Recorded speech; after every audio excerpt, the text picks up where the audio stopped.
RTC సమస్యల విషయంలో తెలంగాణ సర్కార్ జాప్యం చేసిందా? దాని ఫలితంగానే ఇప్పుడు సమ్మెను ఎదుర్కోవాల్సి వస్తుందంటారా?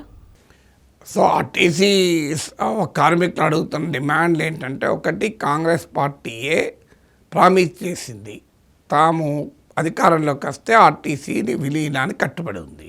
కేసీఆర్ ప్రభుత్వంలో అనౌన్స్ చేశాడు. ఆ ప్రక్రియ మొదలు కాలేదు. రెండవది ఏంటంటే 2017 నుంచి పెండింగ్లో ఉంది పే రివిజన్. మీకు 2017 పే రివిజనే 2024లో ఇచ్చారు. దానికి కూడా ఈ 2017-24 మధ్యలో 14,000 మందికి పైగా రిటైర్ అయ్యారు.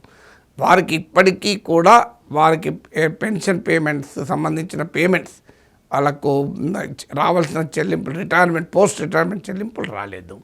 2021-2025 పిఆర్సీ ఇప్పటికీ ఇవ్వలేదు.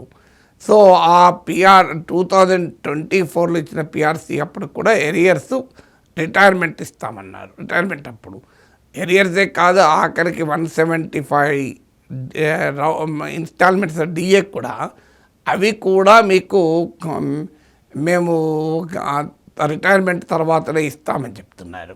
సో అందువల్ల పే రెండవది. మూడవది, ఈ మహాలక్ష్మి స్కీమ్ అంటే ఈ ఫ్రీ బస్ ట్రాన్స్పోర్ట్ స్కీమ్ మొదలయ్యాక కార్మికులపైన ఒత్తిడి పెరిగింది. ఫ్రీ బస్ ట్రాన్స్పోర్ట్ మొదలుపెట్టినప్పుడు 40 లక్షల మంది మహిళలు ప్రయాణం చేసి ఇప్పుడు 62 లక్షల మంది మహిళలు ప్రయాణం చేస్తున్నారు.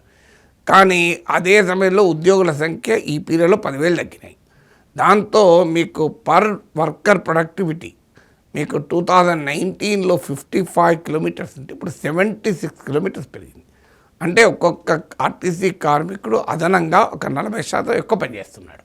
సో దీనివల్ల మీకు పెద్ద ఎత్తున పనిభారం పెరిగింది. దాంతో ప్రయాణికులకు ఇబ్బంది అవుతుంది. మీకు కొత్త బస్సులు కొనడం లేదు, ఉద్యోగుల సంఖ్యను తగ్గిస్తున్నారు. సో ఇప్పటికీ 1100 గ్రామాలకు ఆర్టీసీ బస్సులు లేవు. సో మీకు ఈ ఉచిత బస్సుకు సంబంధించిన పేమెంట్స్ దాదాపు 500 కోట్లు ఎవ్రీ మంత్ చెల్లించాలి. ఈ మోర్ దెన్ 500 crores అంటే ఈ ఉచిత బస్సుకు సంబంధించిన చెల్లింపులు, అలాగే వివిధ రకాల కన్సెషన్స్, స్టూడెంట్ కన్సెషన్స్, ఇవన్నీ. సో అంటే సంవత్సరానికి 6,000 కోట్లు ప్రభుత్వం ఆర్టీసీకి ఇవ్వాలి. కానీ ఇప్పటికీ కూడా 4,000 కోట్లు మించి ఇవ్వడం లేదు. ఈ 2,000 కోట్ల గ్యాప్ అనేది ఆర్టీసీకి తీవ్రమైన ఆర్థిక భారానికి కారణమవుతుంది.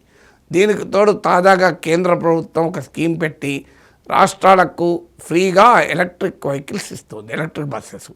కేంద్రం ఫ్రీగా ఇస్తుంది కదా అని వీళ్ళు తీసుకుంటున్నారు. కానీ దాని ఫలితం ఏంటంటే 1 కిలోమీటర్కు ఇప్పుడు ఆర్టీసీకి అవుతున్న ఖర్చు కన్నా 20-30 రూపీస్ ఎక్కువ ఈ ప్రైవేట్ వాళ్ళకి చెల్లించాలి. కానీ ఎలక్ట్రిక్ బస్సులన్నీ ప్రైవేట్యే. సో 20-30 రూపీస్ అదనంగా ఆర్టీసీ చెల్లించాల్సి వస్తుంది. సో దానితో ఎలక్ట్రిక్ బస్సుల్లో పనిచేసే వాళ్ళు ఆర్టీసీ ఉద్యోగులు కాదు, అందులో వచ్చే ఆదాయం ఆర్టీసీకి రాదు. పైగా ఆర్టీసీ ఇంకా ఎక్కువ చెల్లించాల్సి వస్తుంది. దాని ఫలితంగా మీకు పెద్ద ఎత్తున ఆర్టీసీకి ఫైనాన్షియల్ బర్డెన్ పెరుగుతుంది.